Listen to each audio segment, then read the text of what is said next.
एक समय की बात है, एक जादुई जंगल था जिसे वनारण्य कहा जाता था। वो जंगल बेहद खूबसूरत था। उसकी पत्तियां चमकती थी और फूल रात में रोशनी बिखेरते थे। लेकिन इस जंगल में बहुत कम लोग जाने की हिम्मत करते थे, क्योंकि कहा जाता था कि वहां कुछ अजीब और रहस्यमयी चीजें छिपी हुई है। एक रात 3 दोस्त अमन, रिया और कुणाल ने वनारण्य में जाने का फैसला किया।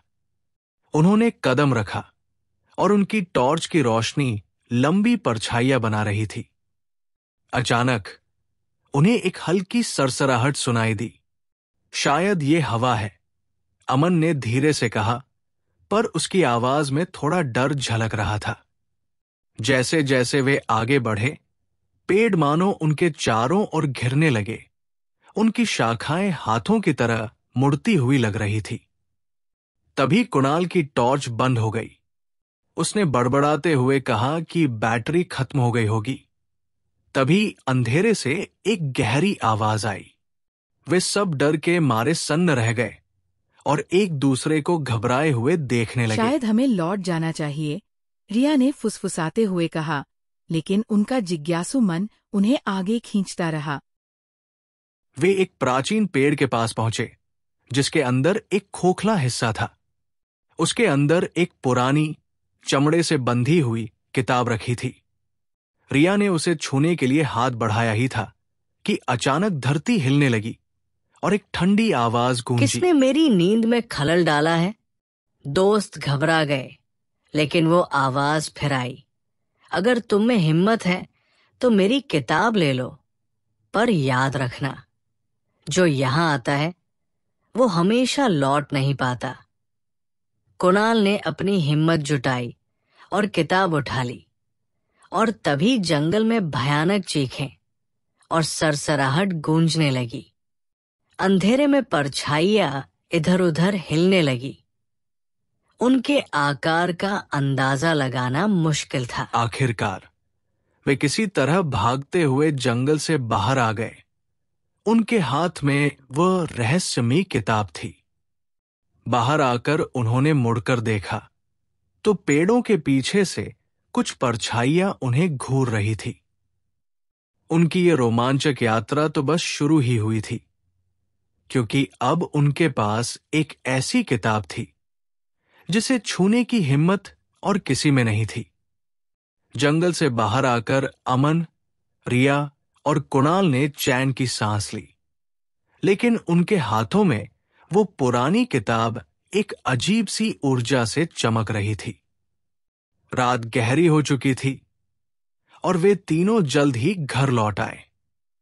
लेकिन किताब ने उनके मन में एक रहस्यमय आकर्षण पैदा कर दिया था, मानो वो उन्हें पुकार रही हो। अगले दिन वे सभी किताब को खोलने के लिए फिर मिले। जैसे ही कुणाल ने किताब का पहला पन्ना पलटा, उसमें लिखा था, जिसने मुझे छुआ है उसे इस जंगल के रहस्यों को जानने का श्राप है। जब तक ये रहस्य पूरा न हो, चैन नहीं मिलेगा।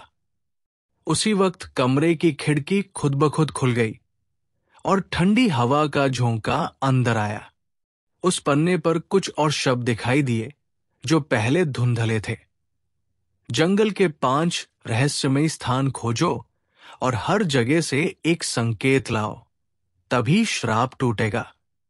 लेकिन हर संकेत की कीमत होगी। अमन ने कहा, यह हमें वापस जंगल में खींच रहा है, लेकिन क्या यह सुरक्षित होगा? रिया ने थोड़ी देर सोचा और कहा, हमारे पास कोई और रास्ता नहीं है। जब तक हम ये नहीं करेंगे, ये किताब और इसका श्राप हमारा पीछा नहीं छोड़ेगा। तीनों ने अगले ही दिन वनारण्य लौटने का फैसला किया। उनके पास केवल एक नक्शा और कुछ संकेत थे जो किताब में दिए गए थे। जैसे ही वे जंगल में दाखिल हुए, चारों ओर सन्नाटा छा गया। पहली जगह एक जादुई झील थी, जिसकी सतह पर अजीब सी परछाइयां तैर रही थी। जैसे ही वे झील के पास पहुंचे, पानी की सतह पर कोई चेहरा दिखने लगा। वो चेहरा था एक बूढ़े साधु का, जिसने गूंजती आवाज में कहा, तुम में से एक को इस झील का रहस्य जानने के लिए अपनी सबसे कीमती याद कुर्बान करनी होगी। तीनों असमंजस में पड़ गए। आखिरकार रिया ने हिम्मत दिखाई और अपनी एक बचपन की प्यारी याद को खोने का निर्णय किया। झील के किनारे एक चमकता हुआ छोटा मोती तैरकर उनके पास आ गया। यह पहला संकेत था। मोती को उठाते ही जंगल और भी गहराई में जाने का रास्ता खोलने लगा। इस यात्रा में आगे क्या मुसीबतें और रहस्य उनका इंतजार कर रहे थे, यह सोचकर उनके दिलों में डर और उत्सुकता दोनों घर कर गई थी। पहला संकेत मिलने के बाद अमन, रिया और कुणाल ने आगे का रास्ता तय किया। जैसे जैसे वे जंगल के भीतर बढ़ते गए, उनके चारों ओर पेड़ और घने हो गए और एक अजीब सी सर्द हवा बहने लगी।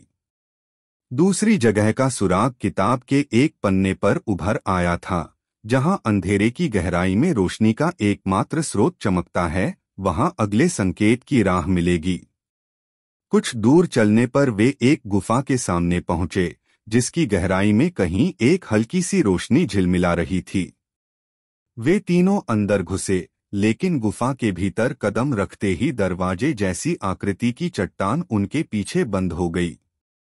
अब गुफा में सिर्फ घना अंधेरा और सामने दूर एक टिमटिमाती रोशनी थी। घबराए हुए वे उस रोशनी की ओर बढ़ने लगे। अचानक चारों ओर से फुसफुसाहटें सुनाई देने लगीं। ये आवाजें ऐसी थीं जैसे कोई उनकी सबसे गहरी आशंकाओं को उनके सामने ला रही हो।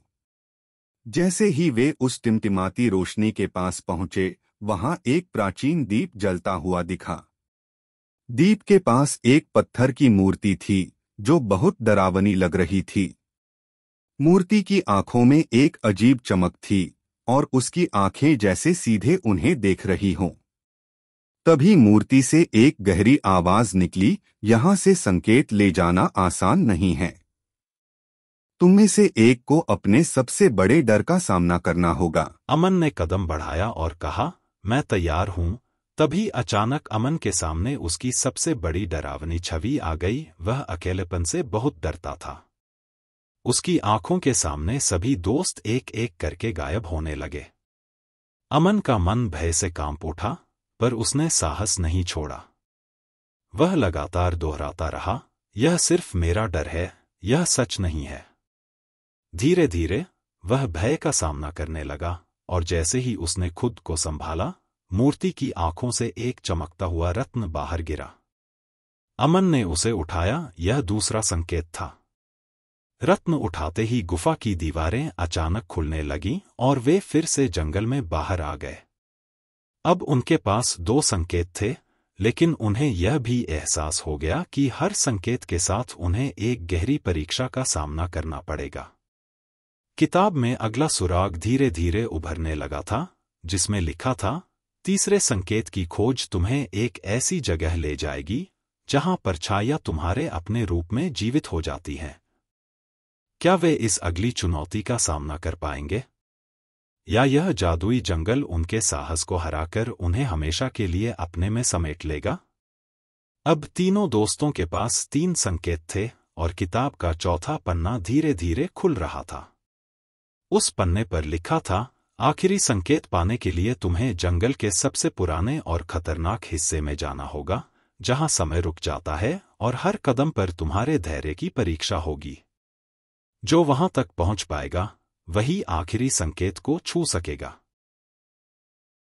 अमन, रिया और कुणाल ने गहरी सांस ली और जंगल के उस हिस्से की ओर चल पड़े। धीरे धीरे उनके चारों ओर का माहौल बदलने लगा। पेड़ और भी बड़े और घने हो गए थे और एक घना अंधेरा छाया हुआ था। वहां एक अजीब सी खामोशी थी, मानो समय ने वहां सचमुच रुक कर उन्हें घेर लिया हो। चलते चलते वे एक विशालकाय पुराने वृक्ष के पास पहुंचे, जिसकी शाखाएं आसमान तक फैल रही थी। वृक्ष के नीचे एक छोटा सा तालाब था, जिसमें कोई परछाई नहीं दिखती थी, मानो पानी में जीवन न हो। तभी तालाब के पानी में कुछ हलचल हुई और धीरे धीरे एक बूढ़ा और रहस्यमय चेहरा उभरा। उसकी आवाज गूंजने लगी, आखिरी संकेत पाना आसान नहीं होगा। यहां तुम में से किसी एक को अपनी सबसे बड़ी कुर्बानी देनी होगी। यह सुनते ही तीनों सहम गए। उन्हें समझ में नहीं आ रहा था कि किस प्रकार की कुर्बानी मांगी जा रही है। चेहरा फिर से बोला, कुर्बानी किसी भी भौतिक वस्तु की नहीं, बल्कि तुम्हारे दिल से जुड़ी किसी अनमोल चीज की होगी। रिया ने गहरी सांस ली और कहा, मैं अपनी सबसे प्यारी चीज देने के लिए तैयार हूँ। उसने अपनी माँ की अंगूठी उतारी, जो उसे उसकी माँ की आखिरी निशानी थी। जैसे ही उसने वह अंगूठी तालाब में डाली, तालाब की सतह पर एक सुनहरी रोशनी चमकने लगी। उस रोशनी से एक अंतिम संकेत प्रकट हुआ, एक सुनहरा ताबीज जो चमक रहा था। अमन, रिया और कुणाल ने मिलकर उस सुनहरा ताबीज को उठाया और तभी जंगल की खामोशी टूट गई। पेड़ हिलने लगे और चारों ओर एक हल्की आवाज गूंजने लगी। तुमने अपने साहस और त्याग से सभी संकेत पा लिए हैं। अब इस श्राप से मुक्त होने का समय है। सुनहरा ताबीज ने चारों ओर एक रोशनी फैला दी और उन तीनों के हाथ में पहले पाए गए सभी संकेत उसी रोशनी में समा गए। जंगल में अचानक सब कुछ सामान्य हो गया। पेड़ हल्की हवा में झूमने लगे, पक्षी चहचहाने लगे और अंधेरा छट गया। उन तीनों ने चैन की सांस ली और पीछे मुड़कर देखा तो पूरा जंगल अब एक खूबसूरत नजारे में बदल चुका था। वनारण्य ने अब उन्हें स्वीकार कर लिया था और सभी रहस्यमयी ताकतें मानो शांत हो गई थी। अंततः अमन, रिया और कुणाल समझ गए कि ये सफर सिर्फ संकेतों को पाने का नहीं था, बल्कि खुद को समझने, अपनी कमजोरियों का सामना करने और अपने डर को जीतने का भी था। वे अब जंगल से लौट चुके थे, लेकिन उनके दिलों में वनारण्य के इस जादुई सफर की यादें और सीखें हमेशा के लिए बस चुकी थी।